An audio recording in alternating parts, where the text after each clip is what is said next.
तो आज की वीडियो में आपको ये मशवरा है कि अक्सर औक़ात ऐसा होता है कि ये जो CD70 मोटरसाइकिल है या आपके पास चाइना का मोटरसाइकिल है, उसका किक का स्प्रिंग टूट जाता है। तो किक का स्प्रिंग नया डालने के लिए आपको मालूम है कि ये हमें टापा खोलना पड़ता है और इसके अंदर हमारा एक स्प्रिंग होता है जिस पे तकरीबन 500-600 अंदाज़न मैं बता रहा हूँ ख़र्चा आ सकता है। तो स्प्रिंग तकरीबन 200 रुपये का जेनुइन मिलता है, बकाया मजदूरी हर मैकेनिक का अपना निज़ाम है, वो हिसाब से लेता है। मैं आपको नॉर्मल जो है ना वो 4-5-600 बता रहा हूँ, इससे ज़्यादा भी बड़े शहरों में लेते हैं। तो अगर आप चाहते हैं कि हम वक्ती तौर पर कोई उसके साथ जुगाड़ कर लें ताकि हमारा काम चलता रहे, तो आप देख सकते हैं कि ये एक आपने स्प्रिंग लेना है।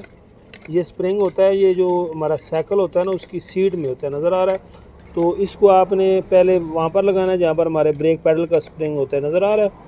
और उसके बाद आपने ये इसका जो किक वाला काबला है ना, इसको खोल कर इसके अंदर लगा देना। तो ये देख सकते हैं कि हमारा काम